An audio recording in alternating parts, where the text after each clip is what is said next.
Moltes gràcies per la invitació. Jo només un minut volia comentar-te, Xavi, comentar-vos a tot abans de començar la meva exposició perquè, com bé ha dit en Jaume, jo soc sòcia de 4 Cases. Nosaltres el principal problema que tenim ara mateix és atracció de talent i manteniment de gènere. És a dir, ens costa moltíssim atraure talent i que se'ns quedi a casa nostra. I el que ens està fent canviar en polítiques que pensàvem que no canviaríem és la gent jove que ens diu en aquestes polítiques d'horaris, de no flexibilitat, ens n'anem. Ja no és una qüestió de diners, com apuntaves. I estem canviant justament aquest any polítiques molt importants d'horari, d'atracció, de talent en base a això. I de gènere, jo recordo que quan me'n van fer sòcia, érem 11 socis, 10 homes, i jo era l'única dona que me votaven com a sòcia.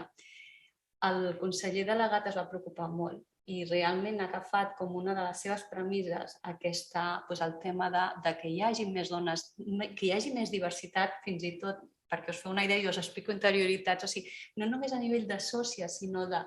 Ara tenim recepcionistes que són homes, que no en teníem. Tenim cambrers que totes eren dones, doncs tenim homes ara també. És a dir, la seva vinculació, el seu compromís és a tenir igualtat de gènere, però en totes les posicions, no només en sociatura.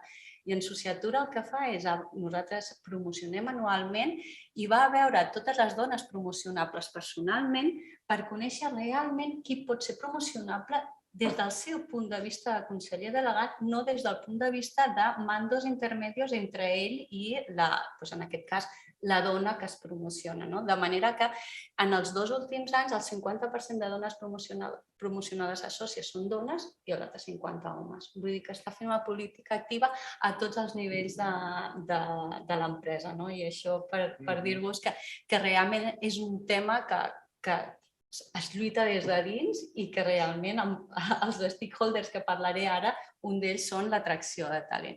Ja només això, un minut, perdoneu. Jo, com us vull donar una visió d'empresa des de casa nostra, des de 4 Cases, també des de la formació, una mica, com deia l'Ester, de la formació personal que tenim i també des del punt de vista dels nostres clients. És a dir, nosaltres majoritàriament els nostres clients són empreses i us vull transmetre com ho veuen ells. Per nosaltres el concepte d'empresa socialment responsable no és un concepte estàtic, en el que en el 2001 es comença a parlar d'empresa socialment responsable i aquell és el concepte des que la Unió Europea el treu en el llibre verd, que va, no.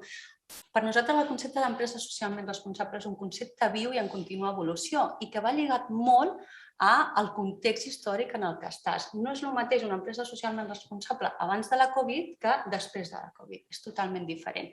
No és el mateix una empresa socialment responsable fa 15 anys a una empresa socialment responsable ara. Per què? Perquè ara, i per nosaltres és la principal diferència, és un tema de ESG, com comentava l'Ester, és un concepte més ampli, és Environment Social Governance. Quan inicialment es trocava el concepte de responsabilitat social corporativa, si us en recordeu, les empreses què pensaven? És una branca que faig alguna acció social puntual o en el temps molt lligada a l'empresari. Si l'empresari estava vinculat personalment a alguna acció, feia que l'empresa també estigués en aquella acció. O ho vinculaven a un tema de màrqueting. Eren les dues qüestions o els dos conceptes que nosaltres veiem. Què és el que veiem ara? L'ESG el que fa és un canvi de filosofia.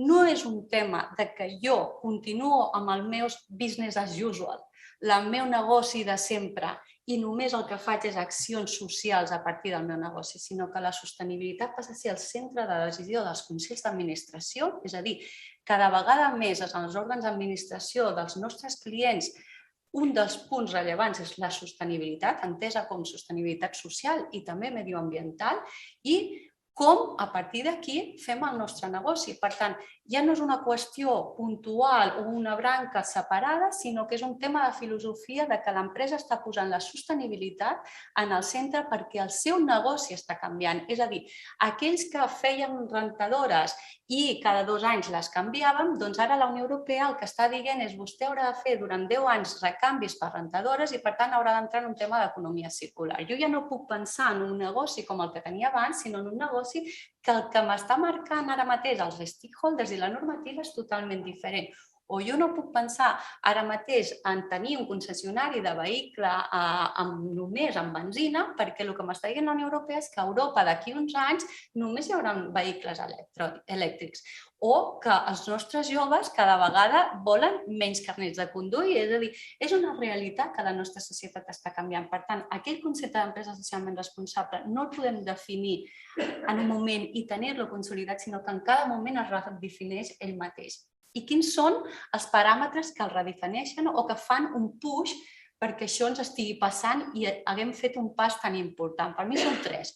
Un, la normativa. Hem passat d'un soft law en el que la Unió Europea ens deia i Nacions Unides seria recomanable tenir empreses socialment responsables a Nacions Unides el 2015 que diu, senyors, aquí tenim una agenda 2030, uns objectius de desenvolupament sostenible 17 que marquen la guia d'on volen que vagi al món, no les empreses europees, espanyoles o d'aquí, sinó on volem que vagi al món, i ens han donat un llenguatge únic perquè tots parlem dels mateixos objectius on volem arribar, 17 objectius molt clars, amb unes metes molt clares que ens donen un llenguatge únic mundial. A mi em sembla un pas molt important. Què ha fet la Unió Europea? Que és pionera en tot el món. És a dir, escolta, aquesta agenda 2030 jo la vull potenciar i no faré un soft law, sinó que faré un hard law. I què està fent? Des de fa uns anys comença a legislar i ara, des del 2020, amb el tema del Covid i 2021, legisla cada vegada més amb directius obligatòries per als governs, en economies circulars, en temes medioambientals, en informació no financera, en finances sostenibles. O sigui, tenim ara mateix 4 pilars de la Unió Europea que ens estan dient, senyors, això és el que serà la Unió Europea d'aquí 4, 5 anys, 2030 és el meu objectiu. I, per tant, tot això ho hem d'anar aplicant per això. És pioner? Sí. Estats Units i Xina no estan fent el mateix? No. Que Unió Europea en aquest sentit es vol diferenciar, després us explicaré un petit problema que tenim amb això. Sí. Que és el camí, no ens queda un altre? Sí. És la hard law que hem canviat del soft al hard law que tenim actualment. Segon punt, els nostres stakeholders. L'empresa ja no té els que anomenàvem shareholders tradicionals. Jo només treballo pels meus accionistes, sinó que jo treballo pels meus treballadors, necessito atraure talent, o sigui, necessito saber, abans dèiem, què volen els meus treballadors, i això és un stakeholder superimportant i en ODS també, és a dir, quan marca l'empresa quins són els objectius de desenvolupament sostenible, no hi ha una altra manera de fer-ho que dient als treballadors, escolta, tu com identifiques aquesta empresa? Per tant, treballador en el centre. Segon, els meus inversors. Abans parlàvem de Larry Fink, és un dels inversors importants. En Bill Gates també. Per exemple, hi ha un fons noruec que es diu NBIM, que és el fons noruec amb més diners que hi ha, que està lligat única i exclusivament a paràmetres de sostenibilitat, en concret a igualtat de gènere i a paràmetres mediambientals. Si ara mateix dissolen aquell fons, a cada ciutadà noruec podria guanyar 200.000 euros. Imagineu, és el fons ara mateix que més rentabilitat està guanyant. I és un fons que gestiona el propi govern noruec i el que fa és del que són extraccions de petroli en el nord, empreses privades, tot el que li paguen les empreses privades ho inverteix en negocis d'igualtat de gènere i negocis que estan vinculats a sostenibilitat. Per tant, molt important, inversors, els bancs comencen a lligar els seus finançaments a paràmetres ESG, a clients, proveïdors, és a dir, ara tenim tot un context que no podem deslligar-nos la nostra empresa de tots els stakeholders que ens apreten a on hem d'anar. I la tercera, que ens ho ha demostrat el Covid, no tenim recursos naturals il·limitats.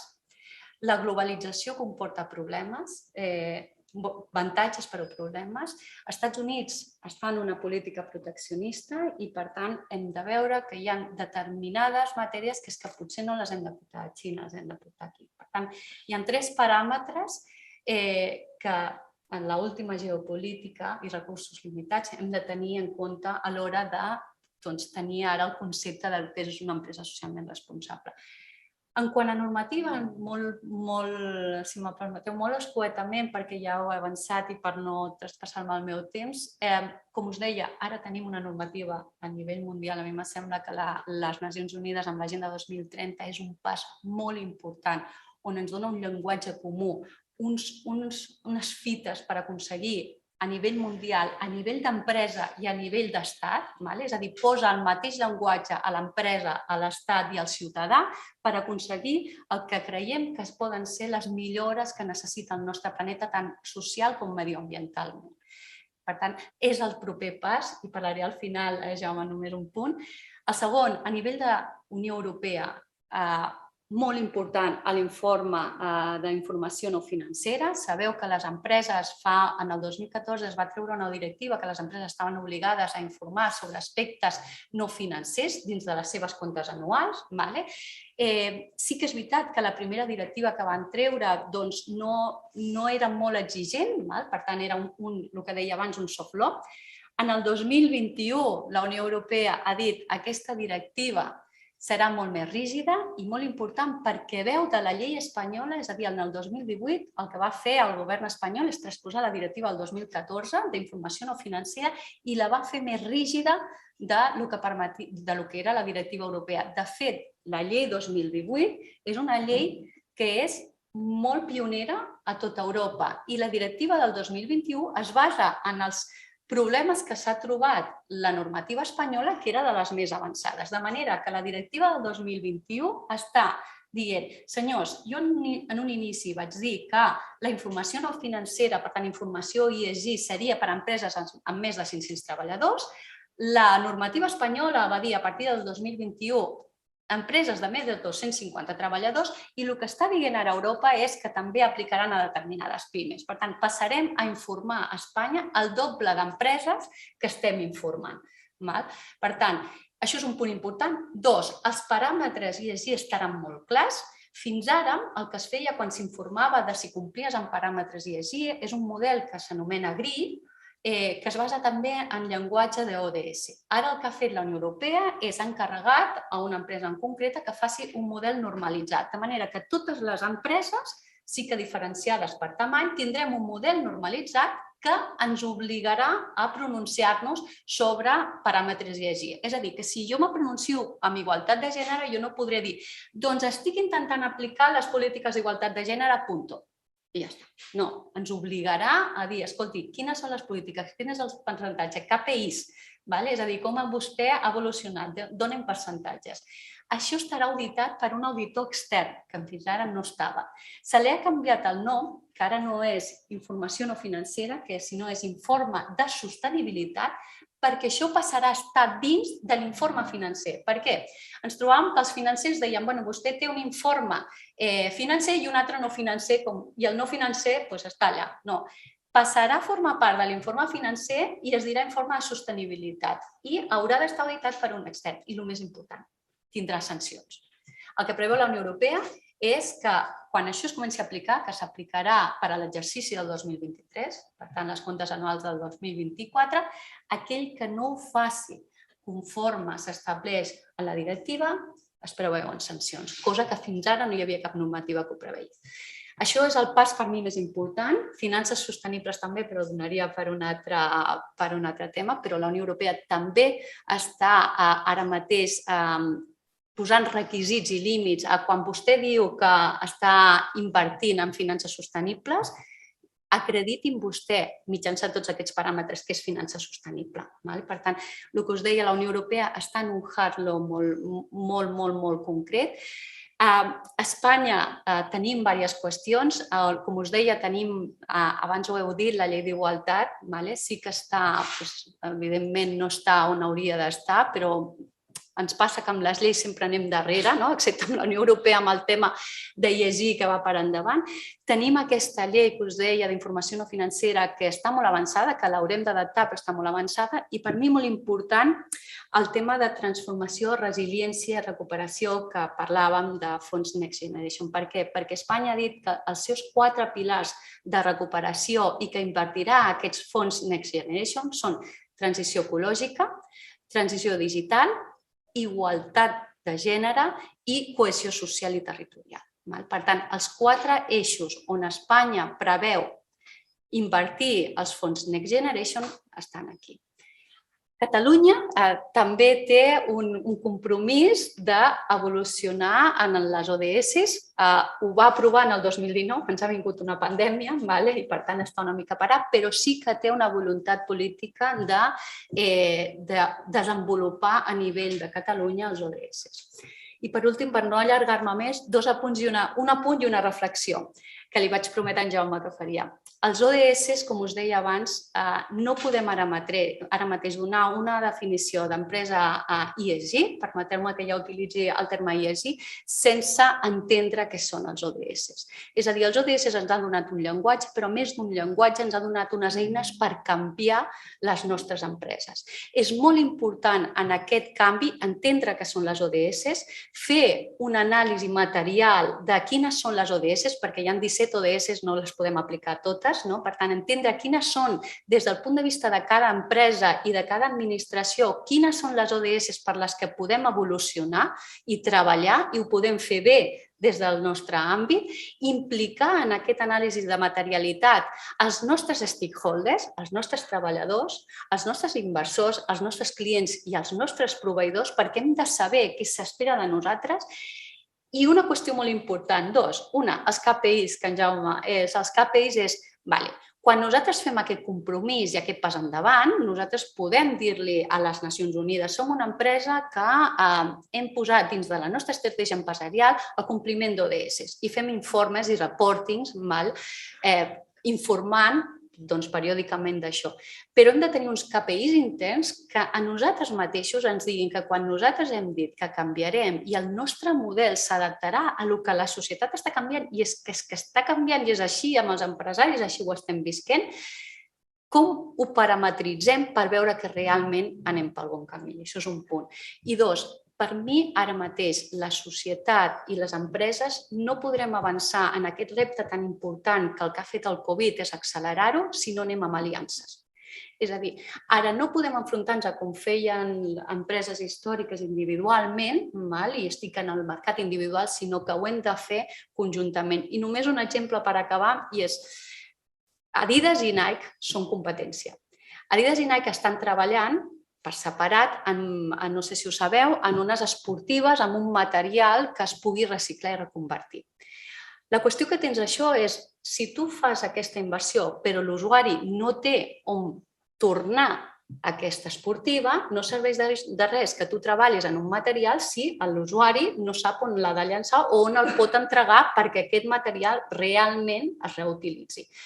Nike i Adidas, que són competència entre si, estan treballant en la possibilitat de crear uns contenidors conjunts perquè, independentment de que sigui Adidas o de que sigui Nike, l'usuari pugui posar allà la bamba i amb aquell material que hem utilitzat reciclar-lo i convertir-lo en economia circular, en qualsevol altra cosa. El que ens estem trobant actualment és aliances molt fortes, com per exemple BASF amb Cafè Novell, si també ho sabeu, estan intentant fer càpsules que siguin reciclables, és a dir, no podem anar sols ara mateix. És la meva última reflexió i només un punt. Jaume, per al debat. Crec que amb els fons Next Generation, amb els canvis d'ODS, el que ens estem trobant és que les empreses d'avui, els nostres llocs de treball i moltes de les qüestions que estem dient aquí els estem enfocant en una empresa o en una cadena de producció actual. Però el que ens estan dient les inversions de fons i tot el que s'està movent en el món és que possiblement les cadenes de producció que tenim avui ja no siguin d'aquí uns anys com les tenim avui. A mi m'agradaria pensar en com podem integrar les polítiques de diversitat i tot el que hem comentat aquí en un concepte d'empresa no d'ara, sinó del 2030, perquè serà totalment diferent, perquè estem digitalitzant i transformant les nostres empreses a una cosa que no hem vist abans. Llavors, això sí que és un exercici molt complicat, però que serà necessari fer si realment volem evolucionar en aquest punt. I aquí acabo, perdoneu si m'he estès una mica.